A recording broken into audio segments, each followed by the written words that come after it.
Good evening, everybody.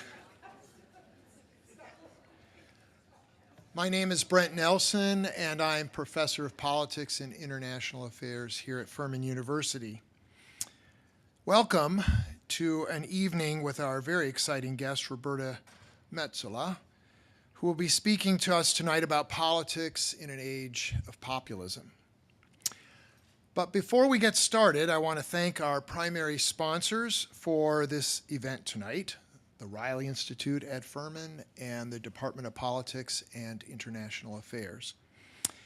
But I also want to thank a number of the supporting departments who also have lent their support to this event: the Business and Accounting Department, Communication Studies, Economics, and History. Thank you very much. Now, there's a reason why all of these departments are involved in this program tonight. Roberta Metsola, as you know, is a member of the European Parliament in Brussels, Belgium. For 11 years, Furman has run an internship program in Brussels, a program which all of our sponsoring departments are involved. Ms. Metsola has been very generous to Furman, hosting several of our students over the years, including Shannon Tierney, who you will meet in just a minute. Thus, in this single event, you have represented several elements of the Furman advantage: a high-impact internship, which also happens to be a study-away program, which results in now a cultural life program event. So there's the Furman advantage, all in one event, or much of it in one event.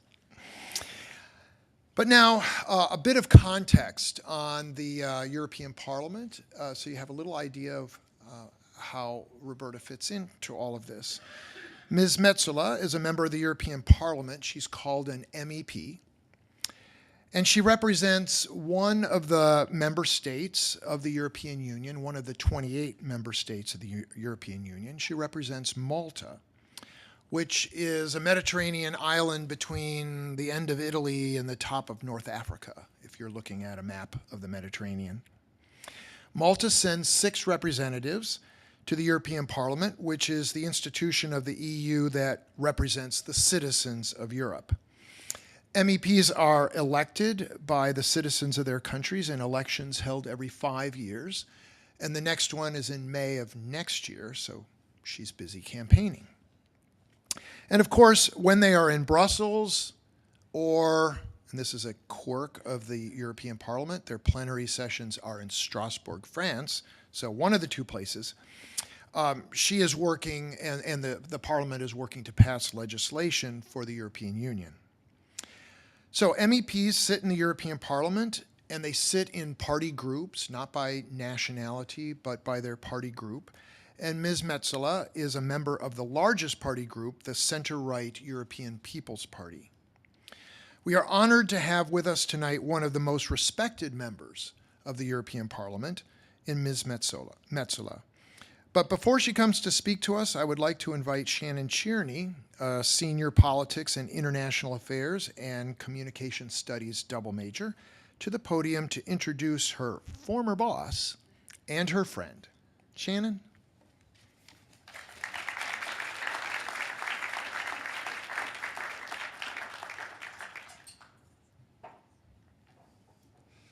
Good evening, everyone. So I have the fun job of introducing MEP Metsola to all of you. Now, I first met her while studying abroad last fall, and I worked for her office in Brussels, Belgium. And immediately, I was struck by her conviction and her dedication to her home country, Malta. Ms. Metsola works tirelessly for the citizens of Malta, and I've even traveled to this small, beautiful country in the middle of the Mediterranean, and it's easy to see why she works so hard for those citizens.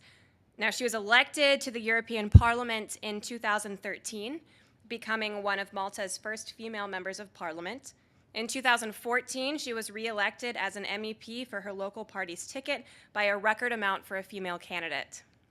But her work doesn't end with Malta.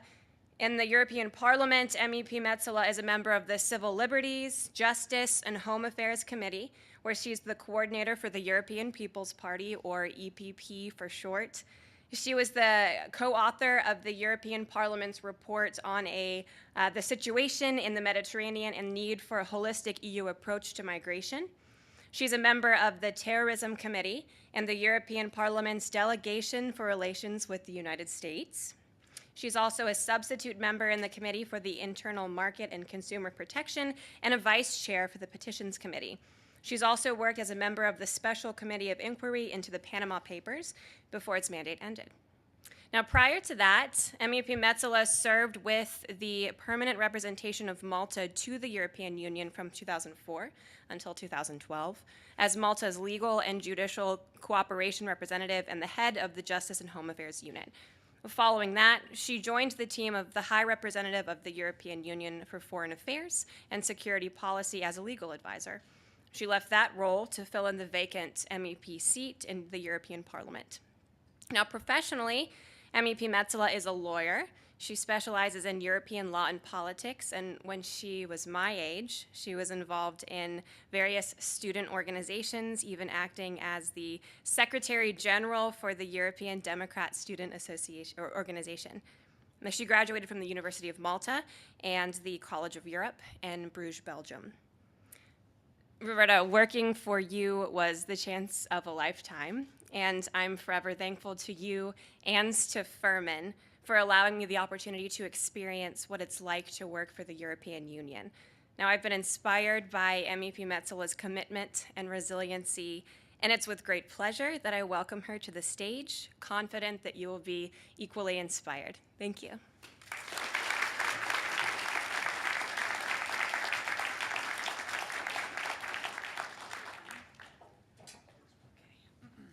So thank you very much. Hi. First of all, let me say how honored I am to be here, to be able to be a speaker at this great university. I've had a chance to meet a lot of you today, and let me say that to be here this evening is truly a privilege for a little girl who grew up in a little village on a little rock in the middle of the Mediterranean Sea.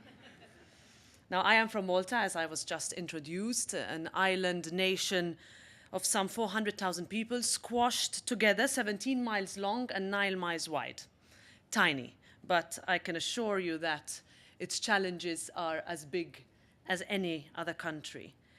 In the course of our history, we have been conquered by every great civilization, from the Phoenicians to the Arabs, to the Knights, to the French, and then like you by the British, but unlike you, we didn't fight for our independence and right to self-determination. We negotiated it not that long ago in 1964.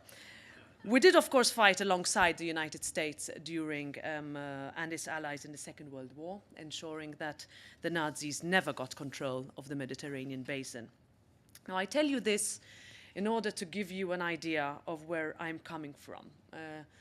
A melting pot of ancient civilizations and a people who understood, for as long as we can remember, that it is the size of ideas and the depth of integrity that will always triumph over the limitations of geography. Our determination is not constrained by borders. And when we look at ourselves, we can say that we may be small, but history has made us tough.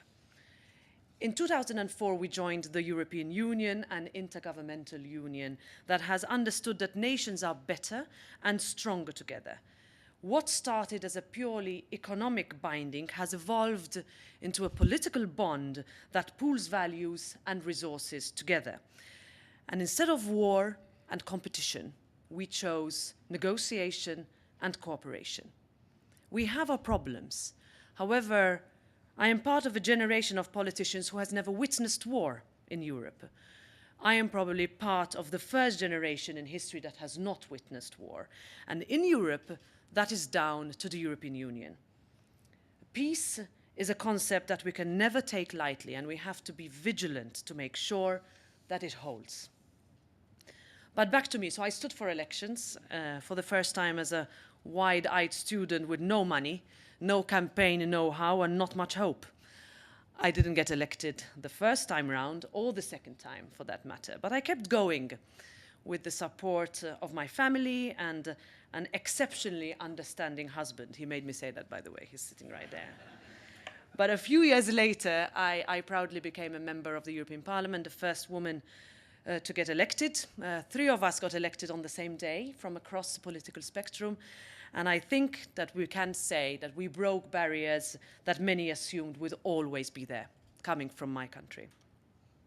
In the European Parliament, I am part of the centre-right political grouping. We have a number of political groupings spanning from the extreme left to the extreme right. I form part of the centrist grouping, and I work mostly in the Civil Liberties, Justice and Home Affairs Committee.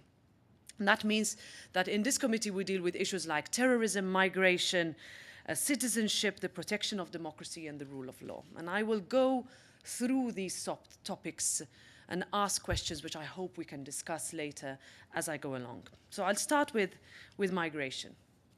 This is an issue that cuts across continents, because by its very nature, migration is a global phenomenon that requires a global response. I call it a phenomenon, I don't call it a problem, and I do that on purpose. I have always pushed for the EU and the United States to address such phenomenon in tandem. The arguments we see in Europe when dealing with migration from a political perspective, but also from a societal and economic perspective, mirrors many of the debates we have here. It is a classic issue of emotions versus economics.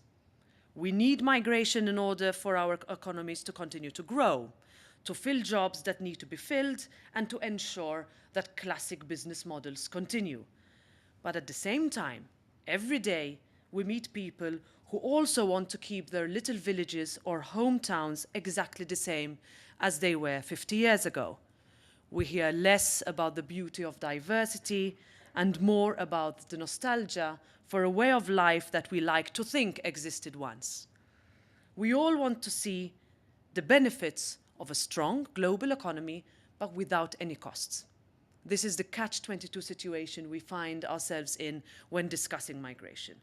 So we're fine with the free flow of trade and money, but somehow, when it comes to people, it is an issue of an ideological divide. It is conservative versus liberal, red versus blue, old versus young. Now, what is true is that migration is truly one of the greatest challenges we face. It is an issue that can only be addressed by addressing every aspect of the situation, whether we are in the EU or whether we are in the US. Papering over the cracks without taking the tough decisions necessary to deal with the issues long term can no longer be an option. We did that for decades. Because we have learned that there is one thing that is clear. Solving migration, if we want to solve it, is not possible as a quick fix. There is no magical silver bullet. And it is important to draw differences between those who are in need of protection and those who are looking for work. Because we understand that while people fleeing war, famine, and persecution have a right to protection, and we have a duty globally to provide that protection, that this does not equate to an inalienable right to migration for all without any conditions. And what we have to see more than ever is concerted action across the world involving the United States, Europe, and the Gulf states. And I mention the Gulf states particularly because they need to be on board since they neighbor some of the most problematic areas in the world. And the United States, for many years, for us, was a beacon of hope in the way migration was managed. And we continue to insist that the US has to continue to lead on this. Because just because Syria or Libya is not geographically close to here, it does not mean that they are less of a responsibility. I see that that has become more of an issue lately, and we need to keep reminding ourselves that the world is smaller than we like to think of it sometimes. Now, it is also true, however, that fears do exist among our citizens, both here and back home, and we would be wrong to bury our heads in the sand about this. Like the US and Europe, we don't have border controls between many of our member states, but such removal of internal border controls has had to go hand in hand with the strengthening of external borders. It's very difficult to discuss this across the political divide, and this is what I spend most of my time in the center-right political grouping arguing. When we talk about a holistic approach to migration, this must necessarily contain measures that look beyond simple emergency solutions to emergency situations. We have all heard the horror stories of migrants and the conditions that they face, particularly in Libya, the shocking acts committed by human traffickers and people smugglers, including slave markets. If you are a woman and a child stuck in North Africa today and you are desperate to get on a boat, you are more likely to face death in the Mediterranean Sea if you are a woman or a child, because you are placed in the hull of very rickety boats where the men are placed on the decks, and once the boat starts to take in water, it's the women and children who die first. This is a daily occurrence in the Mediterranean Sea. And just because you are far away from it does not exonerate you from the responsibility of tackling it. Now, in the long term, how can we do this? How can we tackle it?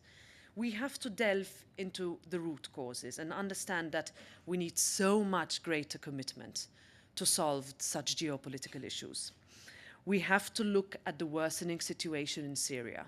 We cannot look away simply because the EU has made an agreement with Turkey for Syrian refugees to stay there. We have to look at the external dimensions, such as what we can do to help countries in Africa, invest in Africa, and help build capacity in third countries that can eventually give their own people a future without fear in their home countries. And that means that we have failed to do this so far. I am very clear in this, but we have to work hand in hand with developing countries. And this does not only mean telling them what to do. We've done that in the past and failed. We are still living with the consequences of that. But we need to help them hand in hand with building their law enforcement, judicial systems, and border management, but also to help with their education systems, entrepreneurships, and push investments. But at the end of the day, in Europe, like in the United States, we have to face certain demographic challenges. And we need to address them in a way that does not fuel the extremist and far-right sentiment that we are witnessing emerging across the globe.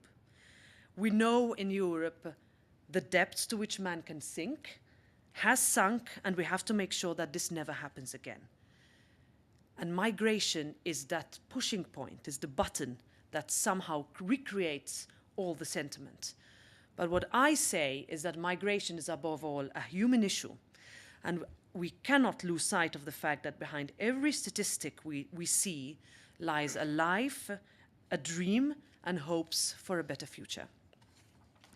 Now, in recent elections around the EU, the challenge of demography was used by some far-right groups as a campaign platform, with posters calling for more babies rather than migrants. This is reality. Now, this is, of course, a false view of the situation and one that simplifies an extremely complex issue. But I mention it in order to give you an idea of what we are up against in this debate and just how easily flawed a populist narrative can take hold. Throughout history, the foreigner has always been the easiest of targets, a scapegoat for lost jobs, an easy excuse to channel frustration and dashed hopes.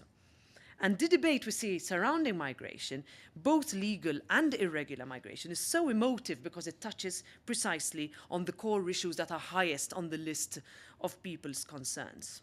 But it is one that illustrates the nature of populist politics. You find the easiest answer to the most complicated of questions. You repeat it enough times, loudly enough, and people will start to believe it. This is dangerous. Social media means that things are spread literally at the speed of light, and when experts and trolls have the same reach and the same platform, the concept of truth becomes almost inconvenient. It becomes almost irrelevant, dare I say. Which is why the media is so essential to the nature of democracy. The gatekeepers have been under siege for some time and now across all continents. Why read newspapers when you have Twitter and Facebook? You're as capable to find your own news and capable to form your opinions, right? You do not need any annoying journalists to peddle their version of the truth, right? Wrong in most of cases. Now, in Malta, nearly 6 months ago, a leading anti-corruption journalist on the island, Daphne Caruana Galizia, was assassinated. She was executed with a car bomb in broad daylight. She spent her time, almost 30 years, exposing the links between dirty money, dodgy banks, and corrupt politicians. This shook my country to the core. These things don't happen in Malta, but they did 6 months ago, almost 6 months ago. But the message we have taken away from that is that freedom of speech cannot ever be taken for granted, and we need to keep fighting for it every single day. Because it's so easy to take it for granted that people stop remembering how important it is, why people fight for it all over the world. But ultimately, we were not designed to be silent or in servitude, and history has taught us that any regime or government that values silence and blind truth and loyalty over truth is one to be wary of. And when those who speak up are killed as a message to keep others silent, we have a catastrophe. That is what my country and Slovakia are facing today. Now, with freedom of the speech, freedom of the media has to go hand in hand. Without an unshackled media, we would only have an illusion of proper democracy and a mockery, ultimately, of how the rule of law should function. And such rule of law has to be underpinned by an independent judiciary, and we need to look at the media as the body that separates fact from fiction. And it is the press, ultimately, that keeps people like me, politicians, in check. It would be so easy for people to just go ahead and ignore the politicians and try to get them not to criticize you. But that would be the moment that societies collapse and democracy collapses. The phenomenon of fake news, you've heard a lot about it, you've spoken a lot about it today, and online misinformation is increasingly worrying. Social media is ultimately a force for good in this world, but we cannot allow tools that are designed for the betterment of mankind to be abused of. We have and continue to see sinister use of metadata mining of social media and professional troll factories that allow for the effective influence of people's mindsets and the sale for money of propaganda as fact. Now, as a politician, and particularly as a female politician, I've quickly learned the darker sides of social media. Now, I'll spare you the details, but being in politics is not a walk in the park. It does not make it easier if you are a woman. In 2018, we still need to prove every day that we are worthy of the position, that we can do the job as well, sometimes better, than many men would.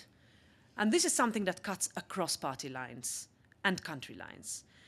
Now, we have, of course, improved, but both in America and in Europe, we are still in a situation where women, on average, earn less than men for the same job. And this is unfair and unacceptable. It is illegal for this to happen, but it still happens.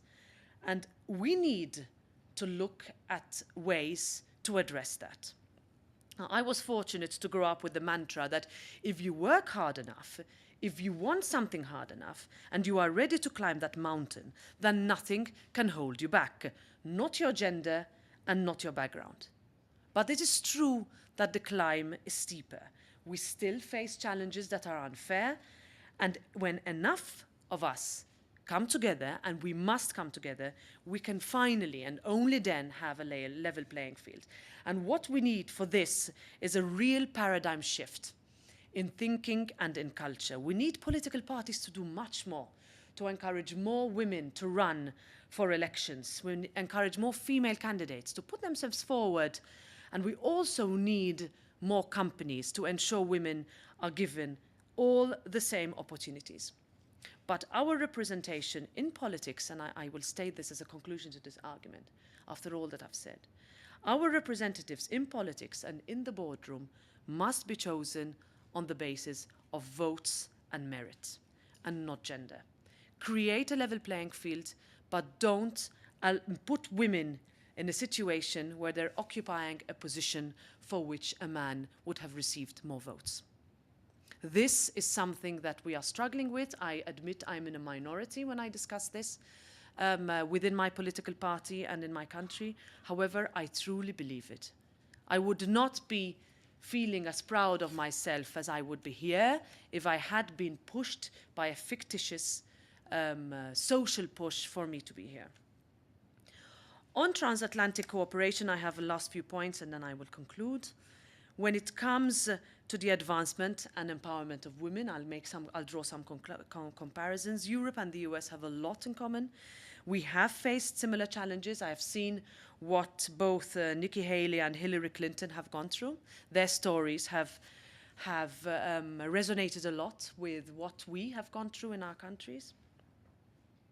But ultimately, what we need to look for going forward is how we can well be old and close allies, but as the global economy recovers, a few years ago we used to say that we are not going to recover from this global financial situation we are in. We can now look beyond Brexit, we can now look beyond that financial crisis that we were faced with, or a little bit less than 10 years ago, and see how legislation and political will has brought our two continents closer together in addressing such global crises. So what we have seen in that crisis is that we are so tied that if a bank goes under in the United States, we feel it in the European Union. And if our economies slow, you feel it here. And it is the nature of the global trade and the world where markets are interdependent.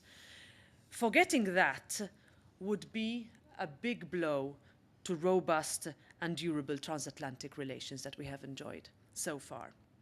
Now, the renewal of the economic friendship between our two blocs is essential, and the renewal of our political ties is crucial if we are to face up to the new economic and social realities. If I spoke to you yesterday here, I would have told you that we were very concerned that the United States was going to impose tariffs of 25% on steel and 10% on aluminium imported in the US. Because to give you an idea, these tariffs would have represented 5.1 billion euros and 1.1 billion euros of EU exports respectively. A huge amount for our continent. But as we have seen today, the administration today excluded the European Union from these tariffs. Frankly, what that would have meant if these tariffs were imposed is that Europe would have been constrained to respond in kind. The message that we sent from Brussels is that nobody benefits from a trade war, or at least one country would benefit from a trade war between the EU and US, and that's China. And I don't think we would have been any the wiser today if we were discussing that. If anything, we would have been much more concerned. So Europe, I consider, is at a critical crossroads in its development, and it is essential that we allow no one to forget what could happen in our Europe and what has happened in our world in recent history. And that is why we have to keep supporting each other in defending the fundamental freedoms. I started by talking about Europe being a union of values. Without them, any other man-made concept would break down. And we have to. It's so easy sometimes to let go of those values and use easily understood arguments to get elected. So easy sometimes to say something just for votes. I am not in the European Parliament or in politics just for the votes. I need to get elected, that's true, but I do it because I convince people who listen to us, and we have a direct electoral system, so people meet us personally and vote for us because they've met us, that we are in this because we truly believe in being part of the European Union, we truly believe in helping all our citizens one by one, and understanding that what we do for one citizen will have such a ripple effect for that person, his family, and going beyond the borders of our country, in understanding that we live in a globalized world where we have to never forget the fundamental values of understanding the people around us. So thank you, Furman. I have had the opportunity to meet quite a few of you in the corridors. I have so many stories which I won't maybe say them out loud, but I'll tell them to you in the corridors. We have had such a good time with Shannon and her friends. I started out as an intern myself in the European Parliament when I was a bit younger than you. And I realized then that the experience I got in terms of my own professional development, I would one day repay if I were in a position that I could. So this is the reason why, as soon as I got elected, I started to welcome students, mostly from this university, in my office. We have worked so hard. My team has been enriched by so many students, and I look forward to continue to receiving them. I also look forward to maybe one day coming back in the future, maybe continue to have this relationship, and I will communicate this experience that I have had with my colleagues, because we can do so much more, and there is so much potential. So thank you very much.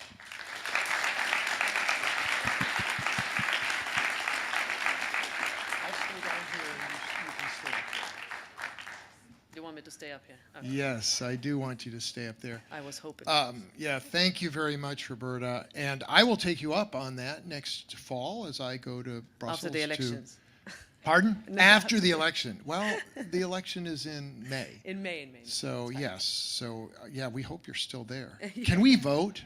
Well, we'll vote on Facebook. You can buy our citizenship. It's for sale, by the way. Yeah, that's right. Not something we are proud of, but yeah. That has been a problem. Okay, well, we have some minutes for questions, and Emma back there has a microphone. So if you wish to ask a question, please raise your hand, and then you can stand up, and Emma will pass you the microphone. And please introduce yourself so that we know who you are, and then ask your question. So who would like to be first? And of course, I look at the students first, because they're, yes, Dr. Strobel will have her moment. But I'll try Michelle first. Hi, I'm Michelle Rash. I'm a senior here at Furman University. I'm wondering what your thoughts are on the growing trend of authoritarian tendencies that we've seen in the Europe and the US. Like, it's a bit of a growing issue where we see these attacks on the news and various democratic institutions. How do you think we fix that? Is this ping pong? So I Yes. go question Yes, and answer? yes. Okay, well, this is, I think, I didn't go into a lot of detail here, but the establishment political parties are under serious threat in the European Union. We've seen what happened in Germany to a certain extent, where Angela Merkel lost quite heavily to the AfD party on its right. We've seen what happened in the UK, with a majority of UK citizens voting to leave the European Union. If you ask quite a lot of them today, they realize that they were misled into thinking that that was going to be a better option, when in fact, I think history will show us that it's not. We have seen what happened in the Italian election a couple of weeks ago, where the establishment parties were more or less wiped out in favor of the extremes. Would I call those authoritarian? Not yet. We don't have enough data to see when an anti-establishment party takes over and starts to govern, what actually happens. However, what we have seen on a local level in a number of member states, I'd see Italy, for example, what happened last 2 weeks ago on a national level happened already on a local level, is that you have politicians who have been campaigning for decades on an anti-establishment platform, who find themselves in a situation where they have to take decisions that are mundane and bureaucratic. And when they have to do that, they realize that ultimately what they've been campaigning for has not materialized, and they find themselves incapable of governing. And that has led to or at least will lead, I believe, to an increased disenchantment with people who have campaigned simply on saying, I'm different to the establishment, vote for me because I'm different.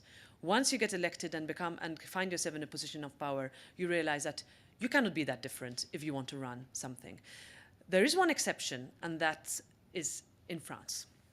So you had one person who left all establishment parties and founded a movement by himself to a certain extent. His members of parliament came after and rallied the majority of the country behind him. Now, I think that that is down to two factors. You have the establishment parties, and I consider also my partner party to be part of that was so intent of playing to the far right, fearing that most of the votes would go to the far right, that they lost their core electorate. And the core electorate went to an alternative, and that alternative was somebody centrist who said that my idea is to revolutionize France.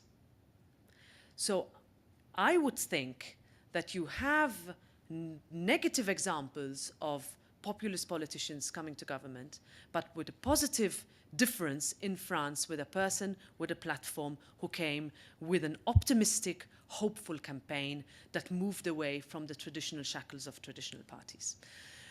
Again, I would mostly worry about authoritarian statements of the fringes when they come to the center and start to govern. So far, in most countries, they are still on the fringes, and I hope that these examples I've shown you will translate into a coming back to the center in other countries. And I say this because what happened post-Brexit is that whereas people were initially fearful of similar referenda taking place in other countries, all those parties that used to campaign on an anti-EU platform no longer campaign on an anti-EU platform. No longer. Marine Le Pen has all but disappeared in France. The anti-EU arguments that used to be made by the Cinque Stelle movement or the Lega Nord movement in Italy no longer talked about the EU, just focused on migration. In Poland, of course, we are seeing very, very dangerous developments. But there, again, because we are in the EU, the Polish government cannot do what it likes. So the European Commission has actually initiated, triggered the nuclear option, which we call the Article 7 procedure, which essentially at the very end will see you get kicked out of the Union for not abiding by the fundamental values that are listed in Article 2 of the Treaty of Lisbon, which are justice, democracy, equality, rule of law, and freedom. There was another question right in this area. No? Yes, there. Way over there, yes. It's coming, it's coming.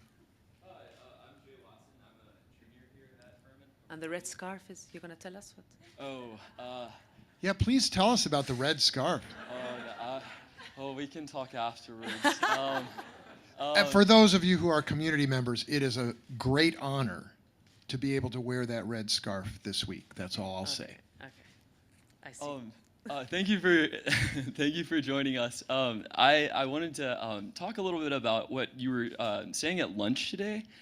With you go back to Malta and you have these. You describe them as roundtable conversations with different sort of, individual parties or businesses. How has that sort of shaped the way that you've gone about doing things in Malta? Or has it changed your mind, or have you seen things that you would have never otherwise seen before?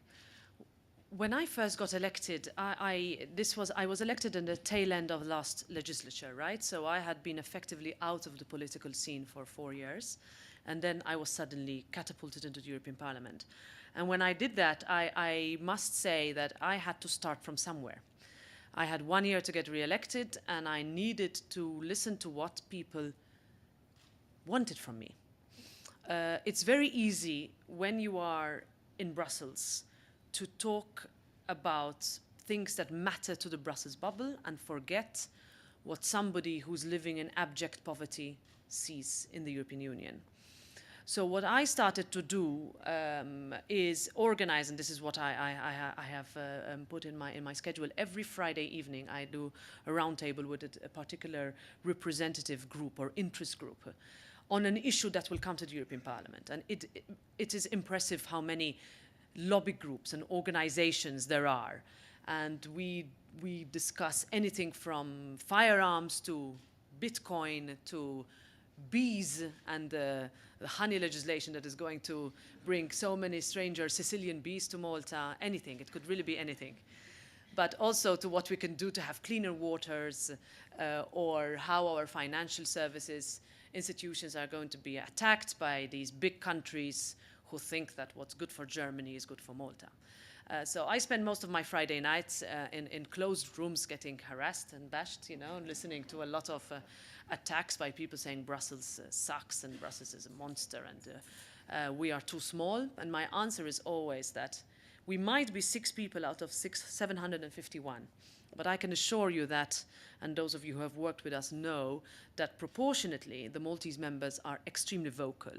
And what we have done, and this I got from my experience in negotiating legislation for my government before I went to the other side, is that we tend to be seen as arbiters between big countries.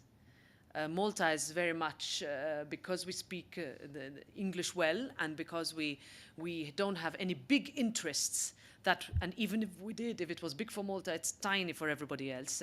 We have managed to put ourselves in the center of the negotiating table very successfully. And that's why we get elected to positions of power, because sometimes we're between a German and a French, and it was like, yeah, we'll go for the Maltese. And we have really abused or exploited, better word, of that system to our huge advantage for decades as a country. And we're proud of that, very proud. I'm going to let Dr. Marion Strobel ask the next question. First off, I'm Marion Strobel in the History Department, and I want to thank you. I was particularly struck by your comments on populism, since I'm an American historian and have studied the populist movement and practically have the Populist Manifesto from 1892, the Omaha Platform, memorized, and so many of the things you said reverberated. But my question's not going to be about that. Not about Omaha. Yeah, but I'm interested, can you tell us a little more about your work on the Terrorism Committee? Sure. The Terrorism Committee was set up on insistence by my political party. If you ask the left-wing groupings in the parliament, they would not believe that that is necessary. But what we saw after we were quite shaken by the Paris and Brussels attacks in 2015, 2016, is that we need to up our game on the security front. So we are currently negotiating a regulation whereby we impose on member states to exchange more and better information. What we realized after the Brussels attacks is that the perpetrators of those attacks in the Paris, the Bataclan attacks, what we realized is that the perpetrators of those attacks had traveled to Syria to be radicalized. They were EU nationals, so we couldn't even have the excuse that they were foreigners, right? They were EU nationals with North African background, parents born in North Africa, who escaped detection by leaving Brussels or France, or some of them from the UK, traveled via Spain into Turkey, and then drove into Syria. When they came back, they used a different route. So nobody knew what they had been up to. What we thought at the time is that it's such a pity that we have legislation with the United States whereby every EU passenger who flies into the US, we know who it is. Every US passenger who lands on European Union soil, we know who it is. But we have no idea if a Belgian person has traveled to Spain and then to Turkey and then to Syria, back via France 5 months later. So that shook us into action. It wasn't easy, because what we have had to do is convince our counterparts in the left-wing groupings, I'm going to be trivial here, but that for a little bit more security, we need to lose a little bit of freedom. Now you'll tell me, but exchanging travel data is about losing privacy, I mean, going against our privacy rights. Well, yes, there are some concerns. There were concerns on data mining by private entities into your travel choices and your routes and whether you are a vegetarian because you choose the vegetarian meal. I mean, these tiny things that people were very skeptical about. But we understood that in order to protect our people, we need to take certain decisions temporarily to safeguard and protect the majority of our citizens. There have been absurd decisions. I mean, we can no longer, I mean, you know, the 100 milliliter limit on liquids was about to be phased out in December 2015. Because of the Bataclan, it was kept in. Not because the 100 milliliter limit is the new weapon of choice. It was only in 2005. But what that would have been seen as is that instead of increasing security, we're rolling back. But imagine the discomfort that everybody goes through in airports. Ultimately, we're talking about regulatory decisions that go through a lot of debates in this committee to see which is worth it and which is not. We discuss things like having a backdoor to mandatory end-to-end encryption in WhatsApp, for example. You remember the San Bernardino case, where Apple refused to give details on the phone used by the terrorists in San Bernardino. Why would they do that? Of course, 99.999% of people who use that service use it to protect their privacy. But to protect them, can we find no way to give access to our authorities, if that information is not abused, to catch perpetrators who use those tools that are aimed at protecting the bona fide citizens to commit crime?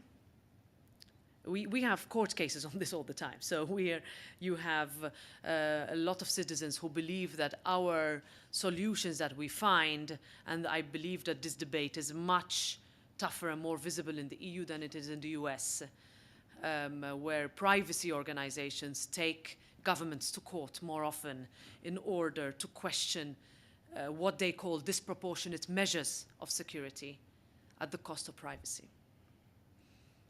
But again, what that meant after the November 2015 attacks is that armed personnel with machine guns were standing outside my son's school for months.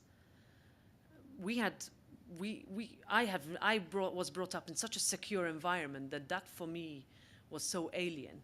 But if you ask my children today, you know, they're used to that.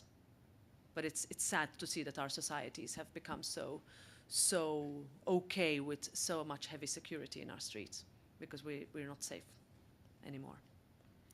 How about this side? Christian. So you mentioned that migration is good for economic growth and that it fewer jobs. But that is for the countries that the people go to. What happens to the countries where people leave to go to other places? Because people go to work in Germany and England, but German people don't come to work to Romania or Bulgaria. So that kind of leads for certain countries which are less developed than others in the European Union and can offer less of incentives to work there to kind of get depleted of labor force, which is kind of, in the end of the day, problematic as like if you want to kind of up the growth of all the countries. Yeah, I have been visited by a number, about 6 or 7 Romanian professors last week.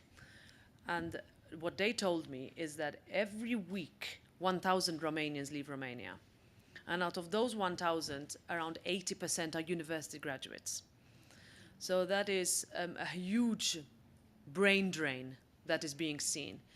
The reason given by these Romanian professors was that it was the government and its policies. if you speak to Bulgarians, they would say, why would I work for 4 euros an hour if I can work for 12 euros an hour in Belgium? How do you combat that? Well, I think that it has to be understood by the governments of those countries that they risk losing their population if they don't get their act together. My country went through that in the 50s and the 60s, where today there are 500,000 Maltese descendants in Australia, more than actually live in Malta. If we give them a vote, we'll be outvoted immediately. We have around 150,000 in the US, a lot in New York, doing if you ever meet a super in a New York, a Manhattan apartment, they're usually from Gozo. No, I'm serious, it's true. But what did we do in order? We realized in the 60s that we had a problem, right? So we gave tax incentives for foreign companies to build their headquarters in Malta. Those created thousands of jobs. But we had to do it because otherwise we were risking losing our most highly qualified and lowest qualified population. What I would also say is that, and this is what we argue when people from Germany or France and the UK and complain about tax incentives that we give to to foreign companies and say that this is anti-competitive, etc., is that what we say is that without people, a country like mine would not survive. We do not have natural resources, we do not have oil, we do not have fresh water, we have to import everything. Our people are our resource. So we have spent years countering the narrative of bigger countries that this tiny island in the Mediterranean is going to steal their business. It doesn't. So we have countered actually populists in the in the parliament in Rome who stand up every day and going, Malta's taking work from us, is employing our Sicilians.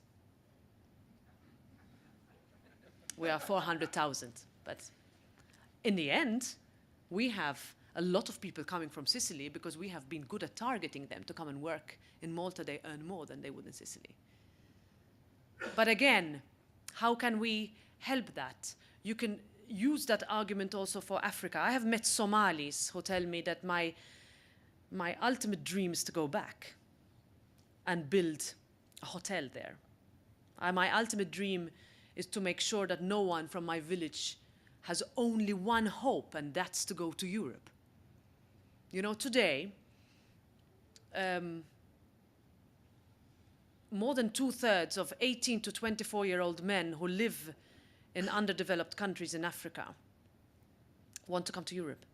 And we will have that. So even if what I said before, that we would pour all the investment that we have into Africa, and we are doing very well, also technology-wise, France, for example, is investing hugely in Africa and investing in Africa's youth by equipping them and teaching them how to develop games, for example, online.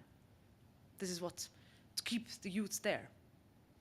But even if we pour all our investment into these countries, for the next 10 years, we will have the phenomenon called the development hump, which means that even if those countries actually get back on their feet, it will take 10 years before a new generation comes whereby the only option is not to go to Europe.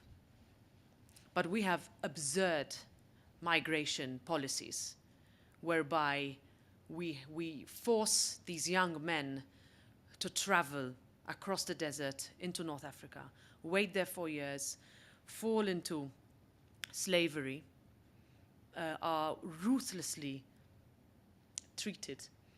We have no interlocutor in Libya, right? There's no government there to deal with. So we cannot even speak to them. We tell these boys that they cannot apply for protection or asylum in North Africa. So they turn up. I'll give you one example. One boy went to Swedish embassy in Tunisia and went to apply for asylum there. This boy was from Somalia, yes, he was Somali, from Mogadishu, which means that he was eligible for protection during the crisis. And he was told by the Swedish embassy, sorry, we have no competence to give you protection. You have to enter the territory of the European Union to be granted protection. He crossed the Mediterranean, made it, and in 2 weeks was in Stockholm. Went to the Swedish Ministry for Foreign Affairs and said, I was told by your colleagues in Tunisia that I can apply for protection here. And they go, who told you that? And he said, X, Mr. X. He said, sorry, you are not eligible for protection. That boy is still in Sweden today awaiting deportation. It costs the Swedish government over 100 euros a day to keep him there.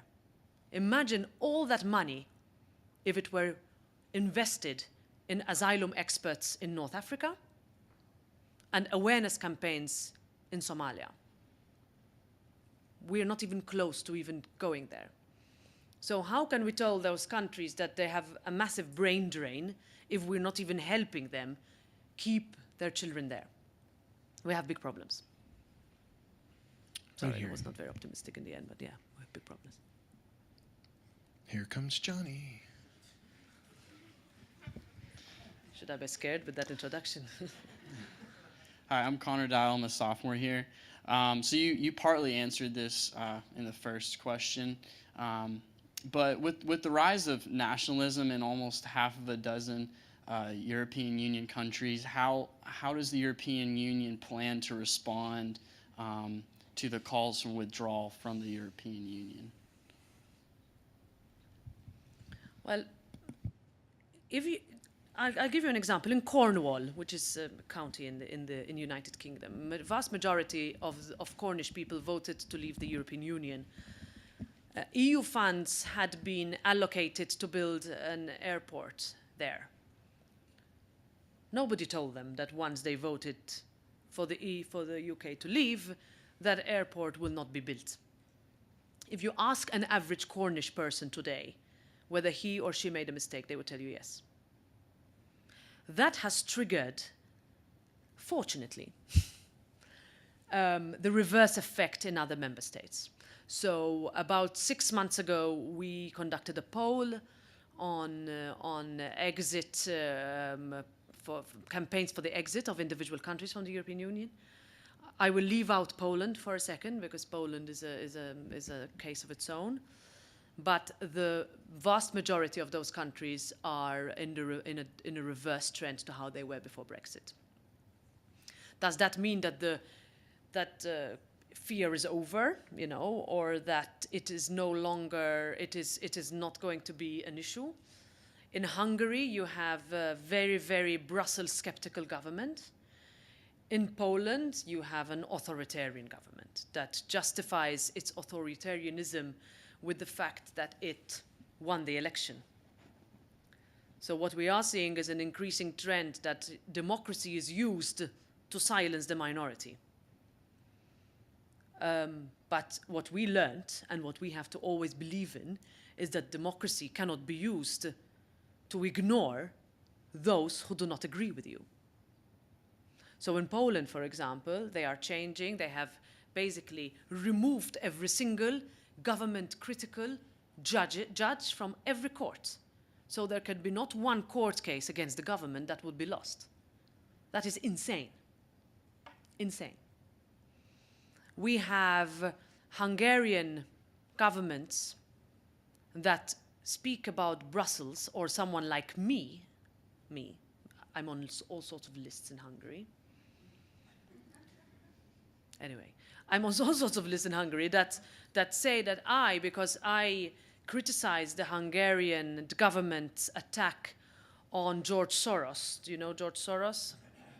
Who has invested heavily now, like him or hate him, etc. Controversy, but has invested a lot, millions into the education institutions in Hungary, because he's originally Hungarian. The Hungarian government has gone into a collision course with him and has threatened to expel his university, the European University Institute, etc. And any member of the European Parliament that has spoken in defense of this educational institution has been labeled the traitor of Hungary. So I'm one of them.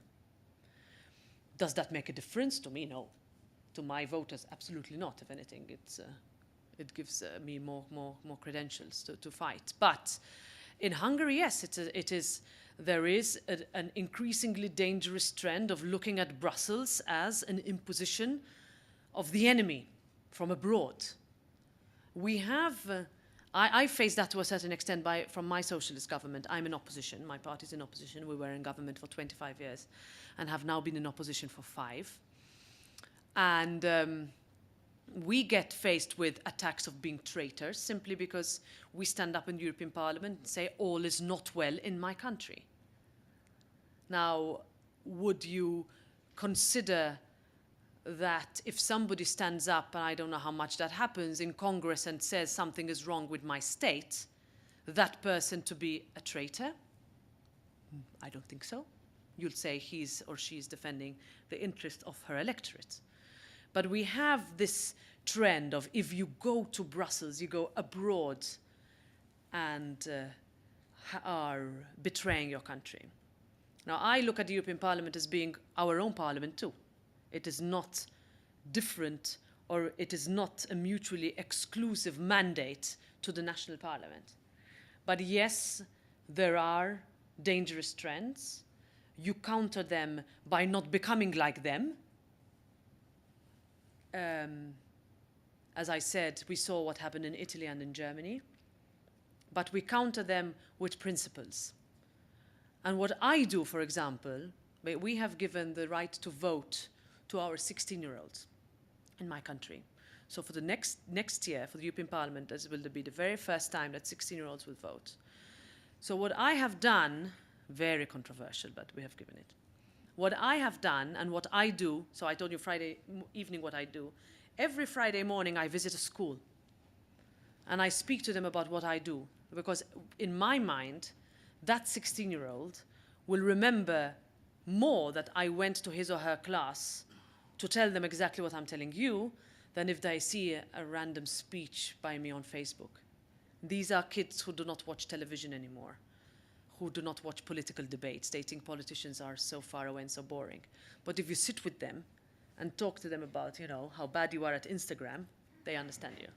This is true, by the way. I'm really bad at Instagram, so my team is very ashamed. I'm trying.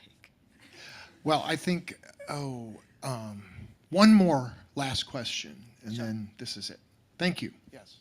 Yes, sir.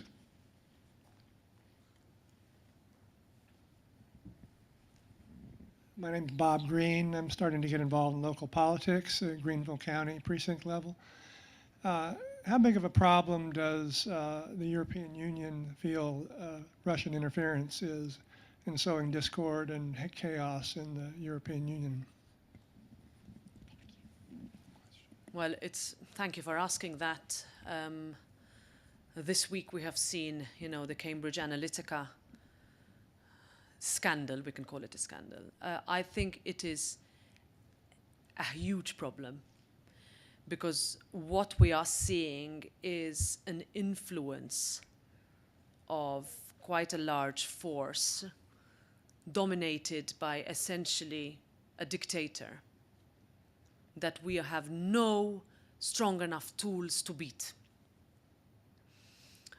We have been discussing this. We have individual meetings on a national level, so we have country-specific debates because the Russian influence is different with each country. But even in my own, there was some level of influence in the last election campaign. It's varied, of course. You have countries that neighbor the country. You have countries that are former satellite states of the USSR. You have countries like the Baltics, Latvia, Estonia, and Lithuania, who are in NATO and are in NATO precisely to protect themselves from Russian influence, both of a physical but also of a cyber nature. Now, what can we do? Frankly, I think I was very disappointed this week with the congratulations that Putin received by a number of presidents. I'm being filmed, right? So I can't mention names. Just one? A number of presidents. But yes, I mean, for me, I used to be a shadow minister for foreign affairs until last year. And I must say that it was a difficult country to relate to in terms of negotiations and in terms of mutual understanding of what is important. I'll stop there. I think Well, thank you. Thank you for your comments on everything. You have gifts.